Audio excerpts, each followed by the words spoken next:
Hello there and welcome back to another edition of the Hotline Classic Remastered. This time we're taking a look at the 1999 Volkswagen Golf 4 GTI 1.8 Turbo.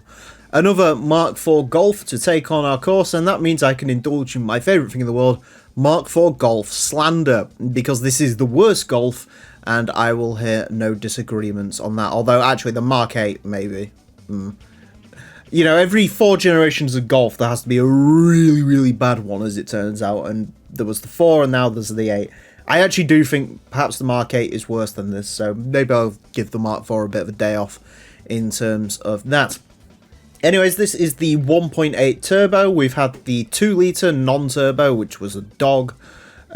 We've had the 2.3-litre V5, which is my favourite because it's got a silly engine in it, and now we've got the 1.8 Turbo, which means the only Golf to go around after this will be the mighty 4-wheel drive V6 Golf that I think is going to ruffle some feathers. Although, the quickest Golf certainly ruffled some feathers. We've also had the Golf 4 Rally Car, which is the arcade mode version of the arcade mode exclusive rally car, which, in case you was curious, is just this car. So that's why this one isn't running race mod. It would do, because this is the second quickest one of all of them. But, well, technically, if you go through like the engine stats and stuff. But no, the race mod was run by the rally car, so this one comes sans race mod. So yeah, it'll be interesting to see how this one gets along. Front engine, front wheel drive, 390 horsepower, 1,137 kilograms of weight. Pretty sort of, I mean, for a front wheel drive car, actually, that's quite a lot of power. So yeah, I think this is going to be quick, but we shall see. It also comes in Jazz Blue, which admittedly, one of the few good things about the Mark IV Golf is Jazz Blue, which is quite a nice colour. Anyways, this car is going to get 6 laps of the Motorsports Land track in order to set the best time it possibly can. Our current leader is the Audi TT LM Edition, a Mark IV Golf in a different coat.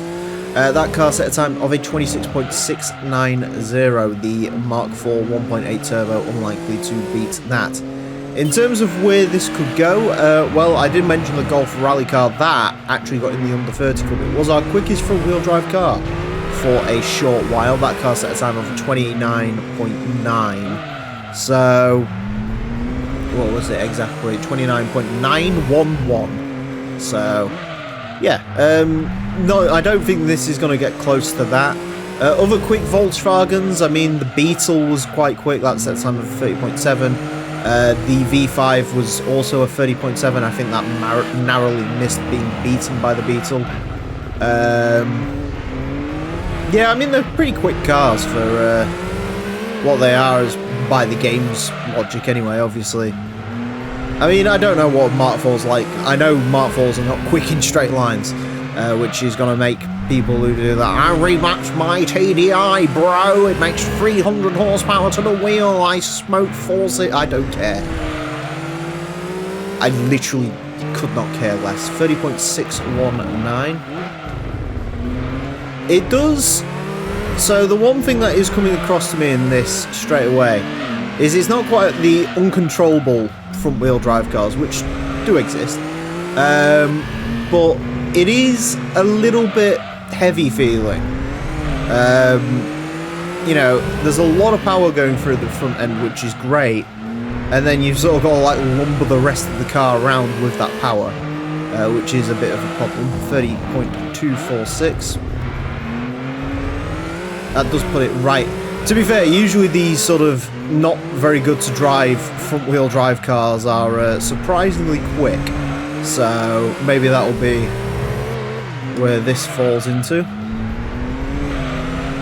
Had to take a run off there. Oh, we are going to go quick on this lap. I looked at it. If we can get around this final corner in one piece, we are going to go to a 30.018. It's not quite under 30. It's getting close though.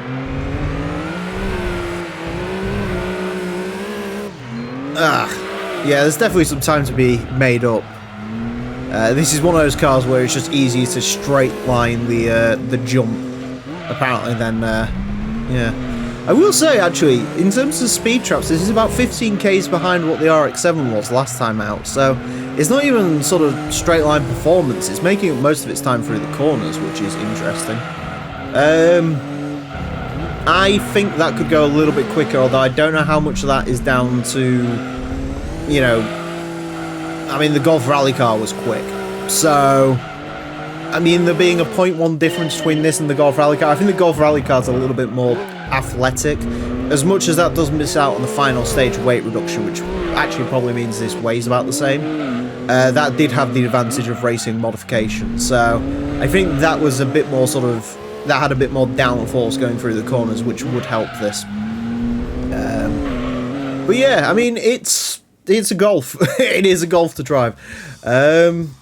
Yeah, I thought that final sector was a little bit sort of lumpant. I think it definitely could be an under 30, very slightly, but I don't think it would have gone that much quicker. I don't think it's beaten the Golf Rally car. Just sort of logically, I don't think it's quite got the same level of sort of turning that car had. I remember that car being a bit better controlled as well.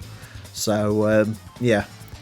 Anyways, a 30.018 will place this into 130th. Goes in between the Celica GT4 and the Subaru Legacy Touring Sports RS. It is quicker than the R33 drag car, quicker than the TVR Chimera, quicker than other Celica GT4s that also weren't great. It is quicker than the Spoon Integra Type R. I mean, for a front-wheel drive car, it's quick. It beats stuff like the Peugeot 406 V6 Coupe, the 405, the 156, and the 145. It's not quite at that top tier of front-wheel drive cars, but I think if you put racing modification on it, and if you, like, again, the rally car was quick, and if you say there's 0.1 off of the rally car, it becomes the quickest front-wheel drive car we've had, beating the 206, so. But that really is like choosing what leg you want cut off. Do you want the fastest front-wheel drive car to be a Peugeot 206 or a Volkswagen Golf 4? Both are terrible.